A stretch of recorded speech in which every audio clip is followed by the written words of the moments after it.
quoi faites-vous allusion quand on parle d'une vie dans l'esprit? Marche dans l'esprit. Une vie, comme on est dit, maisha ya kiroho. Quand est-ce que la dernière fois vous avez entendu quelqu'un dire telle personne anakuwaka vraiment kiroho?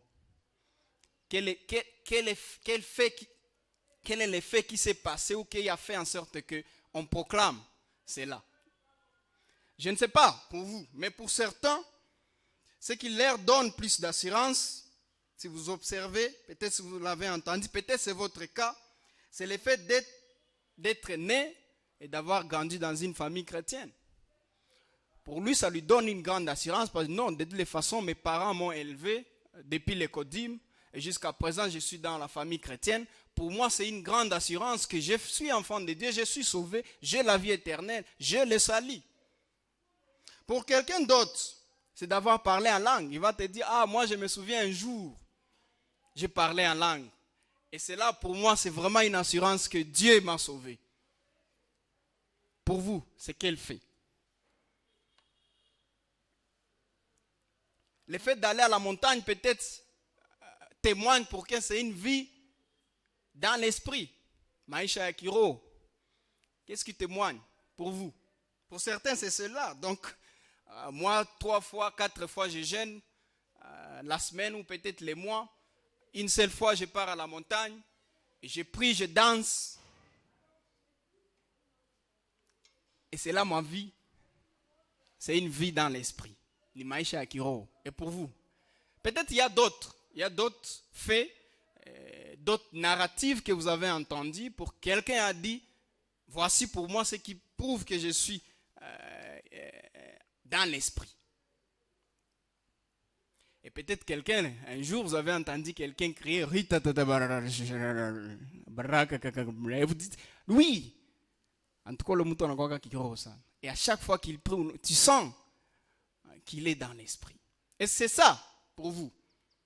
Ce texte des Romains nous dit, non seulement que l'Esprit de Dieu témoigne que nous sommes des fils et filles de Dieu, mais aussi une vie dans l'Esprit. C'est une vie qui commence par Dieu, pour l'objectif de Dieu, et Dieu doit en sortir les héros. Dieu doit en sortir glorifié. Voilà un peu ce que nous allons voir dans ce texte et la caractéristique d'une vie dans l'esprit. Et donc, c'est une vie initiée par Dieu, actionnée par Dieu, par son esprit, et pour sa gloire. Comme le verset 30 nous le dit. Et ceux qu'il a prédestinés, il les a aussi appelés. Il a prédestiné, c'est un plan qu'il avait. C'est lui l'initiateur. Il les a même appelés. Personne ne s'est amené vers lui. C'est lui qui a initié même le salut. Et il a continué pour la gloire de Dieu, comme on va le voir, comment l'Esprit fait toutes choses selon Dieu. Et le verset 28 nous dit, selon son dessein, selon son plan. Voilà un peu, en général, de quoi est-ce qu'il s'agit quand on parle de la vie dans l'esprit. Et donc l'esprit est à l'œuvre, et comment on le sait? C'est lorsque les choses se font selon Dieu.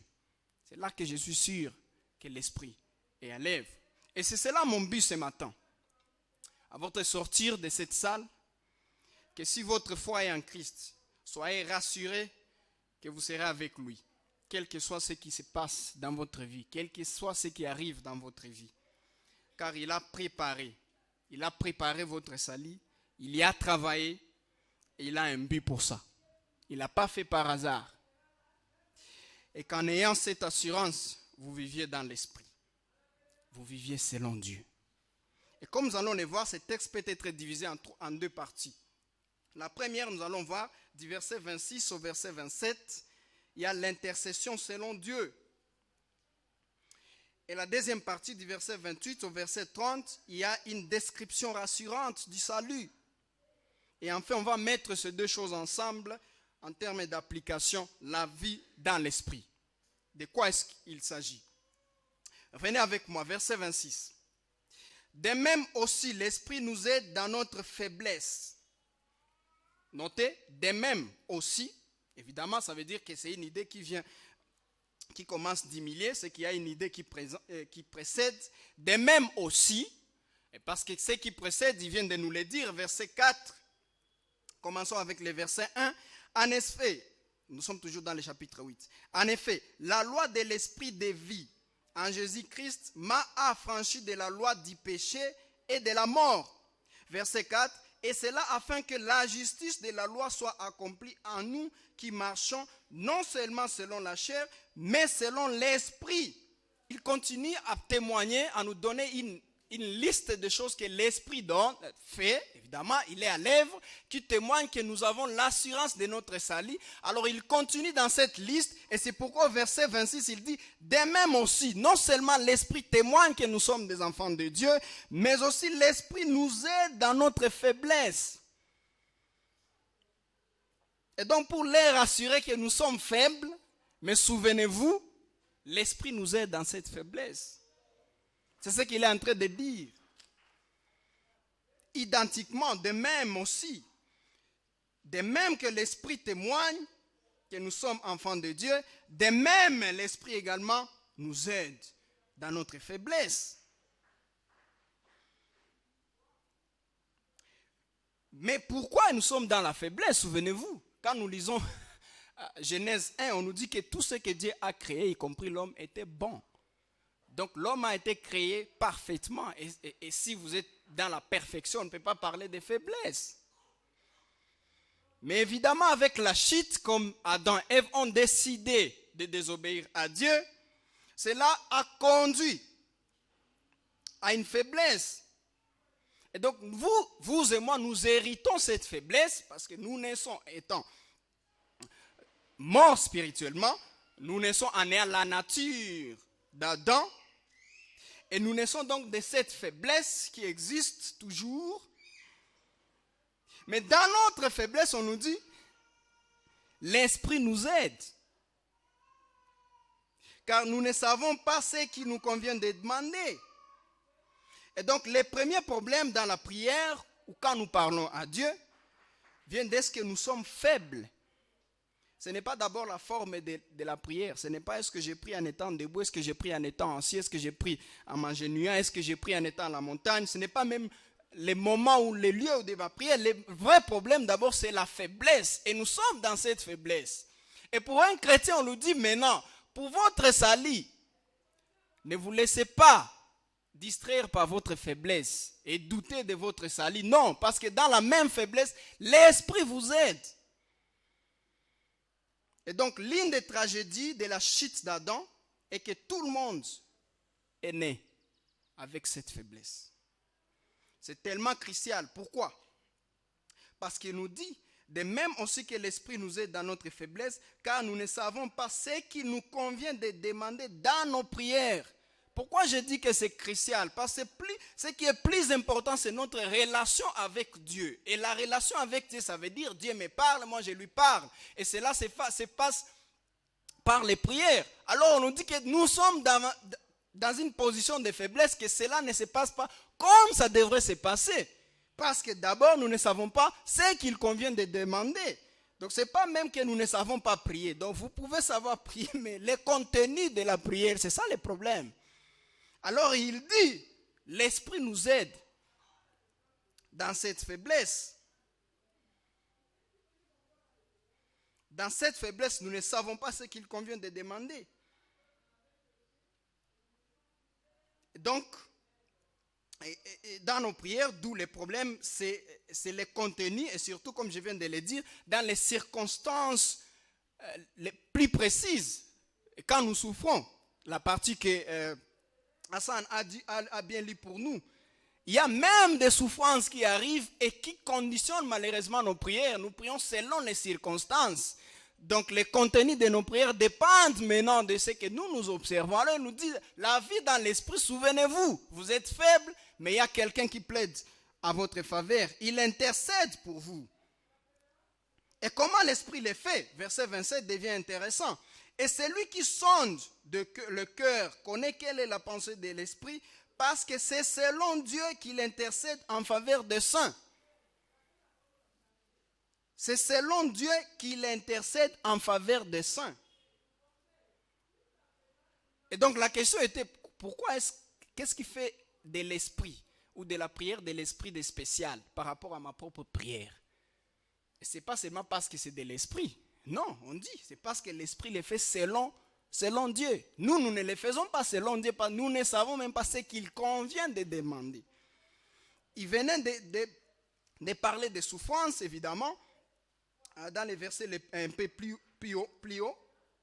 Et quand il parle de souffrance, souvent, nous, dans les souffrances, qu'est-ce que nous demandons? Que Dieu nous épargne de toutes les souffrances, que Dieu nous fortifie et qu'on sort.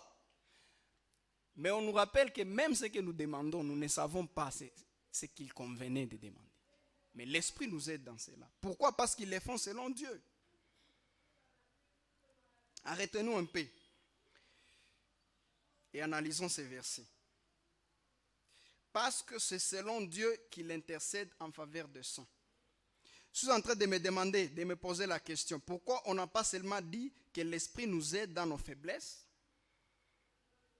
On se limite là. Pourquoi il a continué jusqu'à nous dire comment il le fait?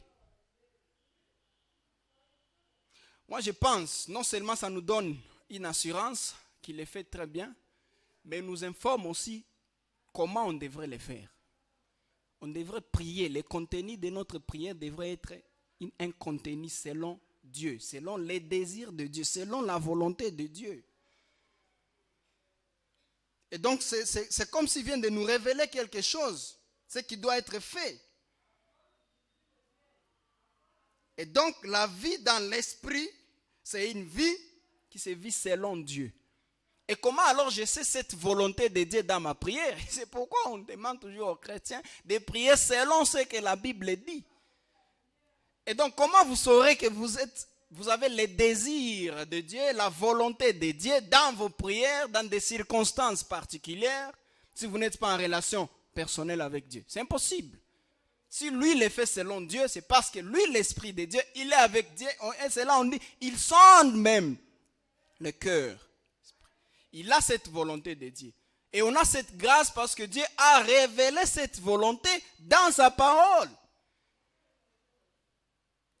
Et c'est qui est de voir que les gens, certaines personnes, préfèrent plus de prières que de la parole. Donc vous préférez la prière à la parole de Dieu. C'est impossible, ça ne marchera jamais. Et donc, moi je suis convaincu que quelqu'un qui prend la Bible au sérieux, sa vie sera dévouée à la prière, parce que la même Bible va vous amener à la prière. Mais le plus grand avantage de commencer par la parole de Dieu, c'est parce que même le contenu de vos prières vont se faire selon Dieu. Ça ne sera plus selon vous. Et je pense que c'est pourquoi on nous a dit même comment l'Esprit les fait. Ce n'est pas seulement pour nous rassurer, mais également pour nous dire que comment nous aussi nous devons le faire. Et il continue maintenant au verset. Après avoir dit tout cela, les rassurer qu'il y a quelqu'un qui les aide dans la prière, dans leur conversation avec Dieu. Il continue. Il dit, verset 28, « Nous savons du reste que toute chose concourt au bien de ceux qui aiment Dieu, de ceux qui sont appelés selon son dessein. » Toute chose. Je ne sais pas si vous avez noté. Deux choses. Première chose, toute chose.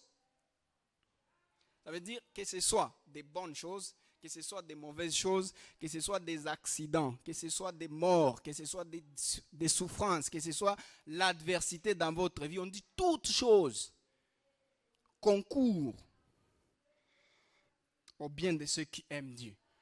Souvent, nous interprétons très mal ces passages et on pense que quand je suis en train de souffrir, ah non, toute chose concourt au bien de ceux qui aiment Dieu. Donc, je sais que demain ou après-demain, la souffrance va passer. Ce n'est pas ce qu'on est en train de dire.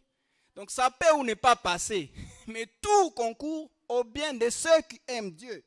Il n'y a pas d'exception dans cela. Alors il a dit, méfiez-vous, cela ne va pas vous amener à douter de votre salut. Est-ce que réellement Dieu m'a sauvé pendant que je suis en train de courir toutes ces histoires? Il dit non, souvenez-vous, il y a quelqu'un qui plaide à votre place et il est fait selon Dieu. Mais tout ce que vous êtes en train de faire, auquel vous êtes en train de faire face dans votre vie, tout cela concourt à votre bien. Mais est-ce que toute chose concourt au bien de tout le monde? Non. Il dit seulement à une catégorie de gens, à ceux qui aiment Dieu. Et c'est ça notre deuxième point, les caractéristiques ou la description rassurante du salut. Notez ces histoires. Ceux qui aiment Dieu, ce qu'on peut noter d'ailleurs, la relation avec Dieu n'est pas seulement une question d'acceptation intellectuelle. On vous donne une théorie sur la chrétienté, vous acceptez, moi j'ai accepté toutes ces histoires, donc vous avez cru en Dieu. Non, c'est plutôt un engagement d'amour en Dieu. Et donc ce n'est pas une question de religion, c'est une question de chrétienté. Et quand on parle de la chrétienté, ce ne sont pas les règles et des principes religieux. C'est plus une relation d'amour. C'est pourquoi il n'a pas même écrit pour ceux qui aiment, pour ceux qui sont chrétiens, ou pour ceux qui ont cru. Il a insisté pour ceux qui aiment Dieu, particulièrement pour insister sur l'effet de l'amour. Donc la foi en Christ, la foi en l'évangile, normalement c'est une foi qui doit être accompagnée par cet amour pour Dieu. Et donc un vrai chrétien, c'est celui qui aime Dieu. Et quand on parle d'amour de Dieu, ce n'est pas un sentiment. Je sens que j'aime Dieu. Non, c'est plus un amour objectif, un engagement. Et c'est là toutes les parties de la vie. Aime Dieu, recherche la gloire de Dieu. C'est pourquoi il a insisté. Donc pour ceux-là qui aiment Dieu, pour ceux que Dieu est, toutes choses concourent à leur bien. Il y a ceux qui aiment Dieu pour les choses que Dieu aime, pour les choses que Dieu donne, voulais-je dire. Et c'est ça le problème. Et quand vous ne les avez pas, vous commencez à douter. Et apparemment, Dieu n'a pas entendu ma prière. Apparemment, Dieu ne m'a jamais sauvé. Pourquoi? Parce que vous n'avez pas aimé Dieu pour ce qu'il est. Vous n'avez pas aimé Dieu pour Dieu. Vous avez aimé Dieu pour ce qu'il donne. Et alors, il vous dit, toute chose pour vous ne va pas concourir à votre bien. Mais si toute chose concourt au bien de certaines personnes, ces gens-là, c'est seulement ceux qui aiment Dieu. On va revenir sur ces principes plus tard dans les applications. Mais voilà un peu la première description. La deuxième description, c'est appeler selon son dessein. Excusez, j'ai perdu le passage, voilà, j'y suis. Donc, car nous savons du reste que toute chose concourt au bien de ceux qui aiment Dieu, de ceux qui sont appelés selon son dessein. Vous l'avez noté? Appelés selon son dessein. Seuls susceptibles d'aimer Dieu sont appelés. Tout dépend de Dieu. Donc, dans la vie, dans la foi chrétienne, ce n'est pas que lorsque j'ai décidé de croire en Dieu, c'est moi qui ai décidé. Non. On vous dit, c'est Dieu qui vous a appelé. Donc, ce sont pour les appeler. Et c'est pourquoi toute chose pour eux, parce que ça, nous sommes appelés à cela. Si c'est à la souffrance, souvenez-vous, nous venons de lire un peu plus tôt que même les souffrances font partie de la vie des chrétiens. Alors, si vous êtes appelés, vous allez comprendre que c'est à cela que vous êtes appelés. Alors, selon Dieu, selon son dessein, non seulement ils sont appelés, mais ils sont appelés selon son dessein. Donc, c'est le plan de Dieu pour l'objectif de Dieu. Dieu a un plan, il a un objectif. Alors, il dit, s'il vous a appelé, qui peut vous ravir votre salut? C'est l'assurance qu'il est en train de leur demander. Parce que ça n'a jamais été question de vous. C'est la question de Dieu. C'est pourquoi je dis plutôt que la vie spirituelle, la vie dans l'esprit commence par Dieu. C'est Dieu qui agit, c'est Dieu qui initie, c'est Dieu qui vous appelle. Et il ne vous appelle pas pour vos propres plans. Parfois c'est comme ça que nous comprenons. Que non, Dieu m'a appelé, alors comme j'ai répondu à l'appel, et alors moi je viens avec mes plans, je présente à Dieu. Il nous répète d'abord, c'est selon son dessein. Il a planifié et donc il a ses objectifs. Pourquoi? À vous et moi, nous devons maintenant les découvrir. Il ne s'était pas limité là.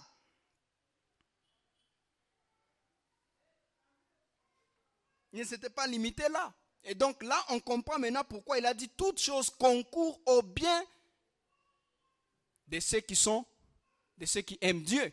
Parce qu'il dit, vous avez été appelés selon son dessein. Donc ça me rassure que tout ce qui m'arrive, c'est dans les plans de Dieu. Il avait ses plans. Donc je n'ai pas à m'inquiéter. J'ai plutôt à lui faire plus confiance. Et je continue dans la marche avec lui. On continue, verset 29. Car ceux qu'il a connus d'avance, il les a aussi prédestinés. Notez une autre description. Prédestinés. Et ceux qu'il a appelés, il les a aussi justifiés. Et ceux qu'il a justifiés, il les a aussi glorifiés. Prédestinés. Donc ce n'est pas même le moment où je mets ma foi en Christ que ça veut dire que Dieu avait planifié que je sois chrétien. J'ai été prédestiné à mettre ma foi en Christ. Alors il dit, qui va venir vous dire que vous allez perdre votre salut? Et c'est pourquoi c'est bête lorsque les gens disent, vous pouvez devenir chrétien et demain, vous perdez votre chrétienté. Et c'est comme si c'est une question de ce que moi j'ai fait ou de ce que moi je vais garder.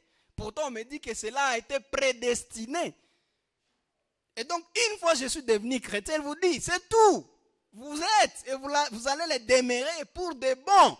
Vous ne pouvez pas perdre ces statuts.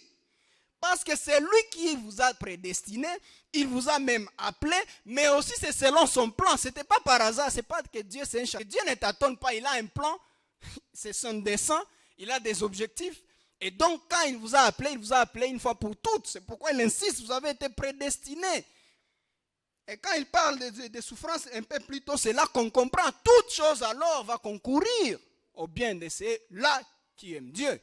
Parce qu'ils ont été appelés pour aimer Dieu. Ils ont été appelés pour ce qui leur arrive. Il ne se limite pas seulement à la prédestination. Il continue, justifié. Verset 30.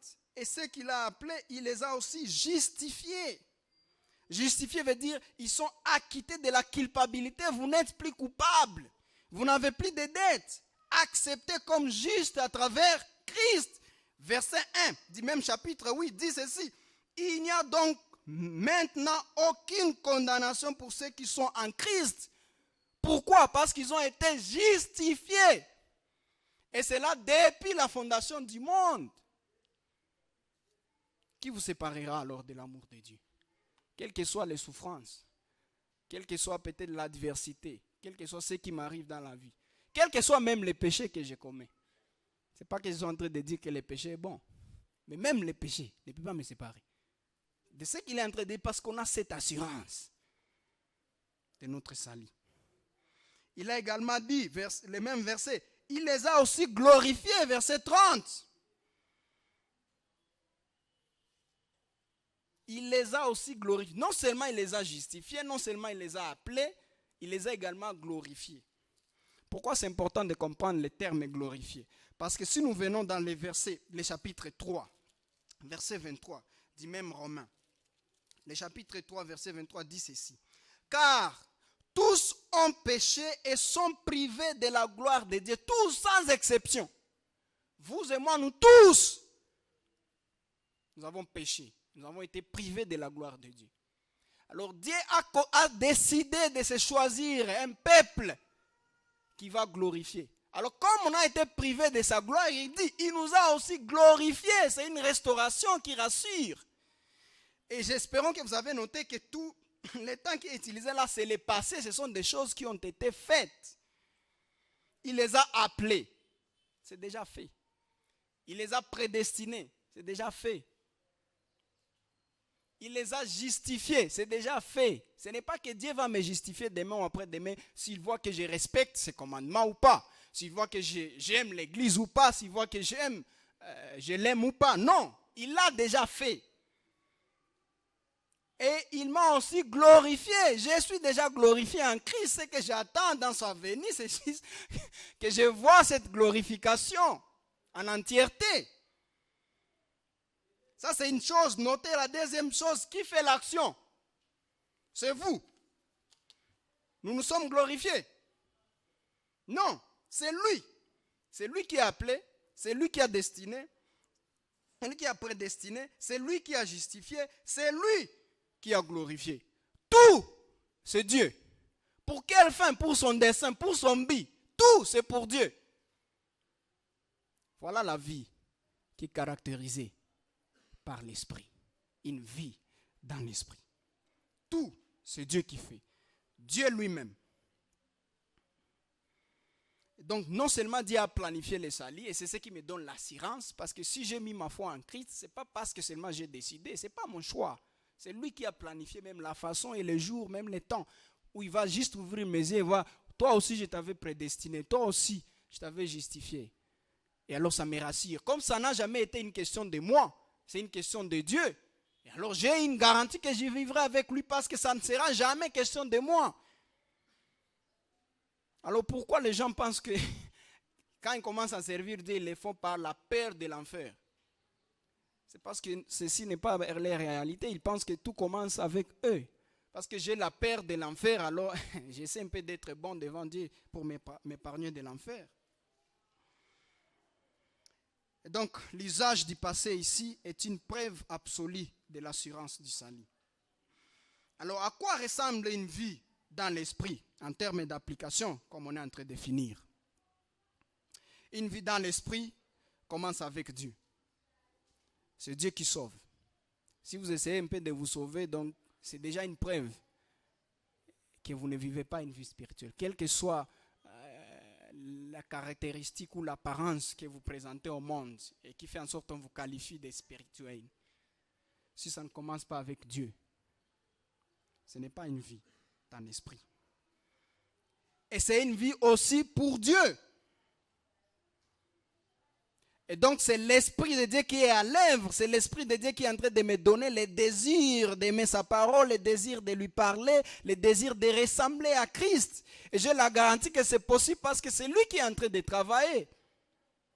Et donc à chaque fois que je n'observe pas cela dans ma vie, qu'est-ce que je fais? Je me tourne vers Dieu. Je lui demande, Dieu, vous m'avez destiné, prédestiné même à ressembler à Christ. Mais je ne le vois pas. Je me tourne vers Dieu et je lui demande. Je lui dis clairement. Parce que c'est son esprit qui va me faire. Et donc, tout ce que je suis en train de faire, je dois le faire pour sa gloire. Une vie dans l'esprit est bien décrite dans Romains 12.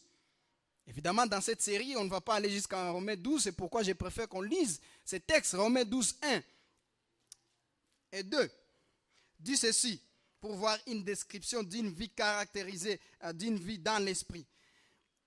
Je vous exhorte donc, frères, par les compassions de Dieu, à offrir vos corps comme un sacrifice vivant, saint, agréable à Dieu, ce qui sera de votre part un culte raisonnable. Ne vous conformez pas au siècle présent, mais soyez transformés par le renouvellement de l'intelligence, afin que vous discerniez quelle est la volonté de Dieu, ce qui est bon, agréable et parfait. Afin que vous discerniez quelle est la volonté de Dieu. Donc c'est possible de connaître la volonté de Dieu. Oh, les gens pensent que non, moi je ne sais pas la volonté de Dieu. Et apparemment je trouve que c'est réservé pour une catégorie de gens. Et c'est pourquoi on vient, on nous trompe. Moi, Dieu m'a envoyé vers vous. Et voici ce que vous devrez faire dans votre vie. Et voici, je viens avec toute une liste et je vous parle, je l'arrange pour que vous compreniez que je suis vraiment un prophète.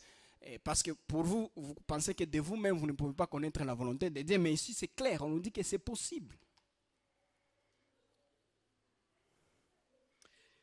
Deuxièmement, dans une vie dans l'esprit, Christ est notre modèle. Qui est-ce qu'on est en train de suivre?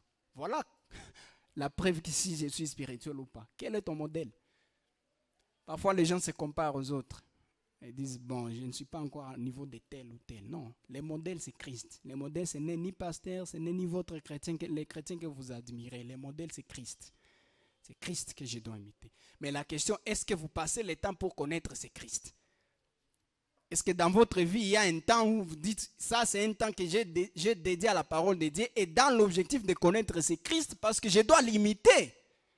Je ne dois pas imiter quelqu'un d'autre, sauf Christ.